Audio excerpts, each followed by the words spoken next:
Good afternoon. Hello, I'm Craig Winchittle, your host for today. I get to introduce these two dynamic ladies. I'm on the music staff at Wayzata Community Church, and first and foremost, I want to ask if we could all just take a second to silence our cell phones.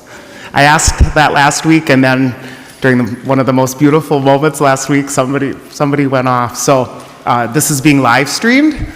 So we want to just be respectful to all those around us and those who are listening, especially during those lush, quiet sections. Well, I was here yesterday when Carolyn was practicing, and you're in for quite a treat. These two ladies are doing a duet, which adds, I call it a dynamic duo. We could call it double trouble, whatever you want. My one order that I have from the recitalists is to please hold your applause during the first set, which is the Healy Willen set. Those are to be played without applause. Also, these recitals are all free will donation. It's Wayzata Community Church sponsored, but there's donation baskets by the front door. We're so lucky to have this beautiful 51 rank Chance organ, which works so well and speaks so lovingly into the space with its reliable combination action, fiery reeds, and this is of the Chance Organ Company. And today we have a special treat. We have Paul Lohman with us from the Chance Organ Company of Orrville, Ohio. Paul, would you take a stand, please?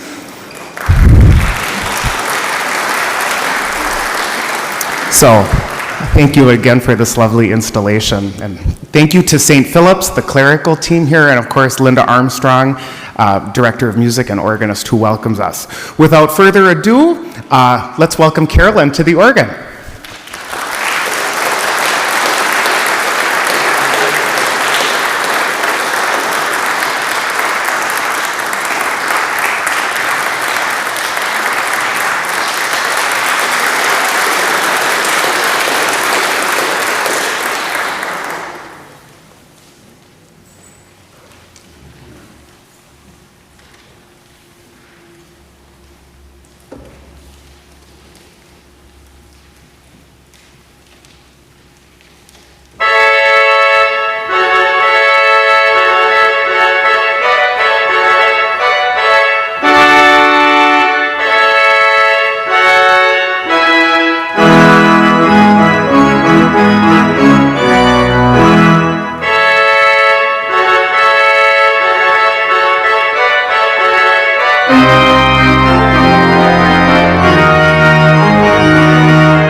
Well, I am just thrilled to be here. I am so pleased that I was one of the lucky 4 to be invited on this organ series.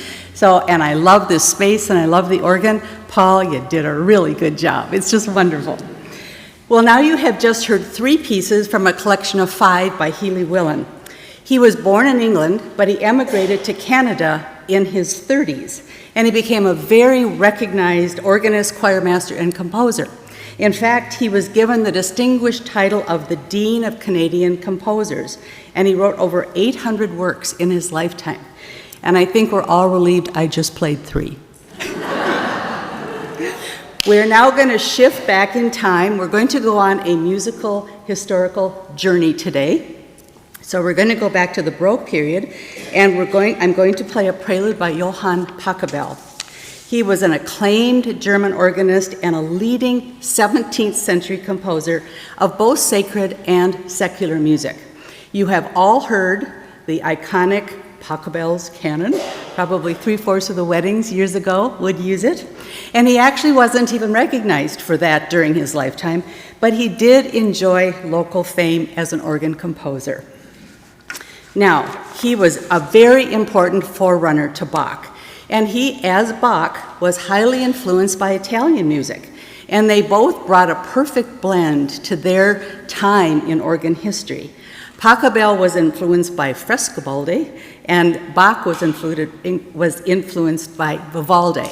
And in fact, if you return next week to hear Lisa play, her opening piece is a piece by Bach on a theme of Vivaldi. So my point will be proven. Anyway, this prelude is in the style of a toccata. There are virtuoso passages in one or both hands, and it's got all sorts of little segments to it, little episodes that maybe don't make a lot of sense, except at the end of the piece, I think they do. It's almost improvisational, and it starts with a pedal solo.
Now, no organ recital is complete without a composition by Johann Sebastian Bach.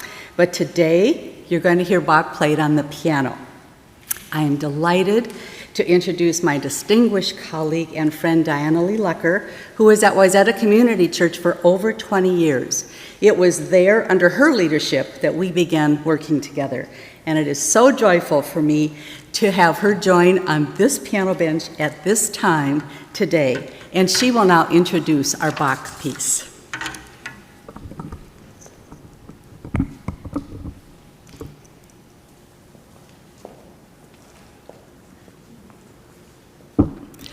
Thank you so much, Carolyn. We enjoy so much working together. And what would an organ recital be without Bach? So we're going to play Bach today. Now, this orchestral suite was worked out for four-hand piano by Max Reger, who was a prolific composer and wonderful organist.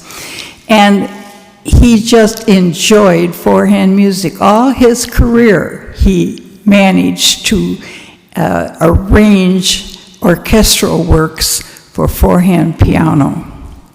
The story goes that one night, Reger was working on a new composition, and he finished it late at night and called Karl Straube, his closest friend, and said, "Karl, come to the church immediately. I have a new composition for you to play." So Karl met him at the church and put the score on the music rack. Now, Karl could sight read anything, and particularly anything that Max Reger wrote.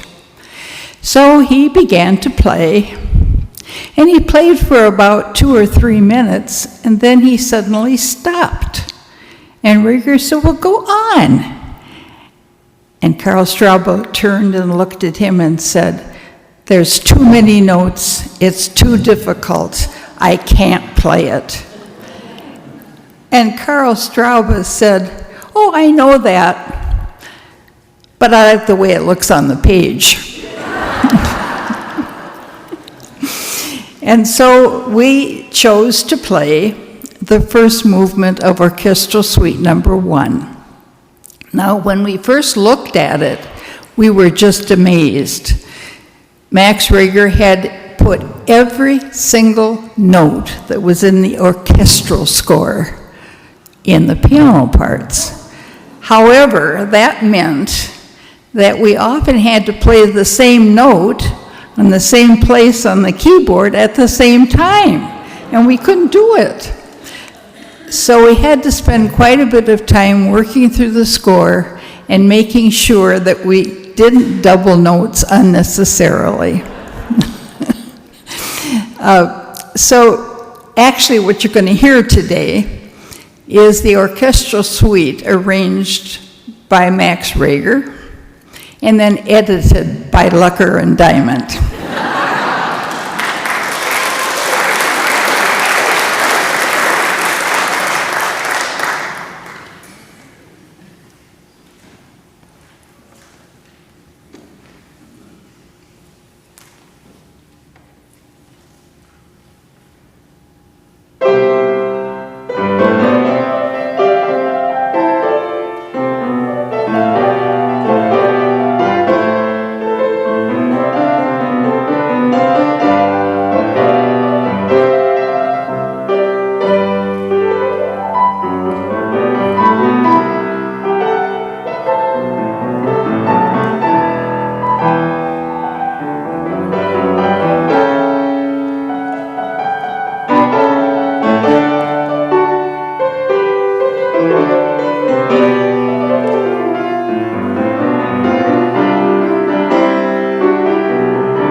So Bach not on the organ's okay too, right? Oh my gosh, you didn't hear that. Okay, now breaking again from all organ recital tradition, I'm going to stay at the piano for one more piece. Ludwig van Beethoven, one of classical music's superstars, composed little to nothing for the organ, but he composed for everything else. And this particular selection on the program, even though it stands alone as a beloved piece from one of his favorite piano sonatas, the Pathétique, I'm going to play it for one reason only. I mean, other than it's beautiful music. But I'm going to use it as an introduction to the next organ piece, which is by Edward Elgar. Now, Sir Edward Elgar was an English composer who is best known for his orchestral works. Just as Diana Lee and I just played a transcription for Four Hands for Piano of Orchestra, I'm going to be playing an organ transcription of this particular orchestral piece. He is best known, like I said, for orchestral works, and one of his very notable works is the Enigma Variations. It was composed in 1898 and 99, and it is comprised of 14 variations. I'm just playing one. And it's on an original theme. But what's interesting is that there is a little bit of intrigue to this composition, for he dedicated the work to his friends, and each variation is intended to sort of be something about that person. Now, it's a musical sketch. It's not so much a portrait, but a personality trait or a shared experience. Now, wouldn't that be fun to have someone write a piece that said, "That's you"? I'm not sure if that'd be good or not. But variation number 9, known as Nimrod, is about one such experience. It was a shared incident between Elgar and his very close friend and music editor, Augustus Jaeger. Elgar was going through a bout of depression, and Jaeger decided to visit him and encourage him to not stop composing. And he referred then to Beethoven, who suffered frequently from depression and certainly a lot of very serious personal health challenges. But Beethoven never stopped composing. And so Jaeger thought, if I can inspire Elgar to keep going, this would be good. So he sang the melody of this second movement of the Pathétique sonata. Well, it made a huge impression on Elgar, who then wrote the Nimrod variation based on this lovely and very melancholy melody. And after he did it, he said, "Can't you hear it at the beginning? It's only a hint, not a quotation, but can't you hear it?" And it sort of, anyway, Elgar continued on to compose wonderful music. So hold this theme in your mind as I play the Beethoven, and then again as a set, I will go to the organ and continue playing. So again, if we can sit on your hands, that would be great. The one thing about this piece, Al and I had attended a concert at Orchestra Hall this last spring. And it was not on the program, but the orchestra spontaneously played this in honor of both Dominic Argento and Marianne Feldman, two Twin Cities musicians that had died the same week. Well, I just was so taken with this melody, I thought, I have to play it. So I hope that you enjoy both melodies, but first the Beethoven as an introduction to the Elgar.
wow.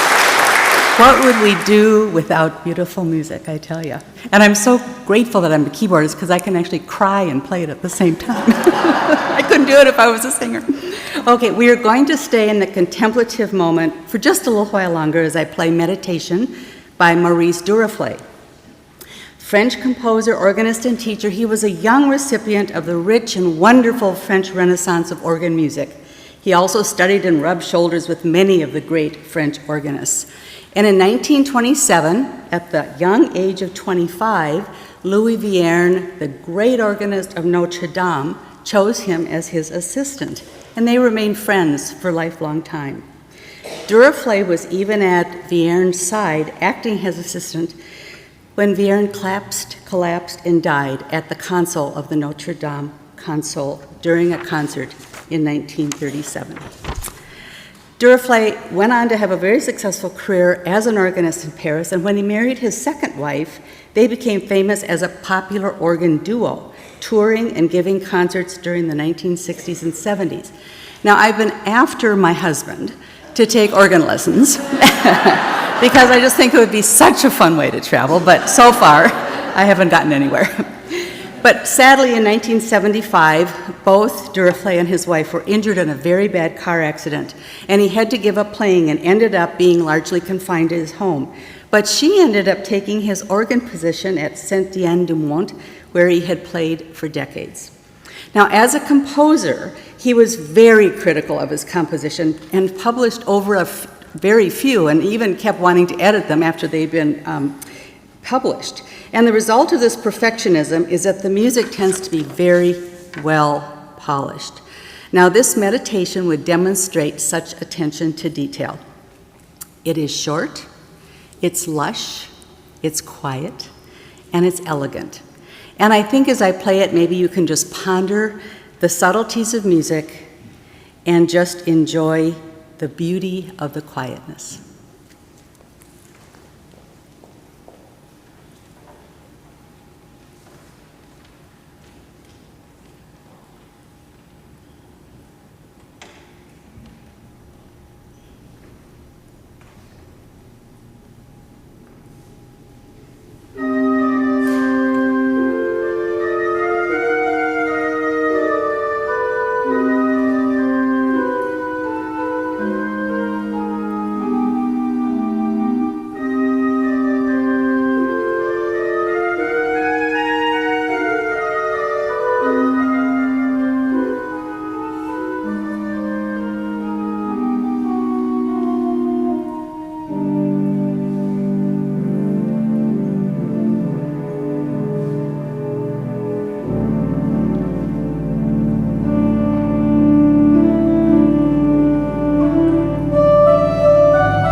So much for quiet and subtle. Now we're going to go back to loud and roaring. Anyway, what better way, I think, to end this historical musical journey than to tie it all together with an outstanding hymn tune. Saint Anne it is, and that is the tune of what supports the text, O God, our help in ages past, which is a paraphrase of Psalm 90. Now you'll see from the program there's variations and there's all these things that got a little confusing. I'm going to be doing 3 different arrangers. The first arranger is the prelude, then the second arranger is the whole partita, which just simply means variations, and then the final thing is a toccata by 3 different arrangers, and I'm going to play all of those also as a set. So again, I would ask you, if I deserve it at the end, applaud Ben.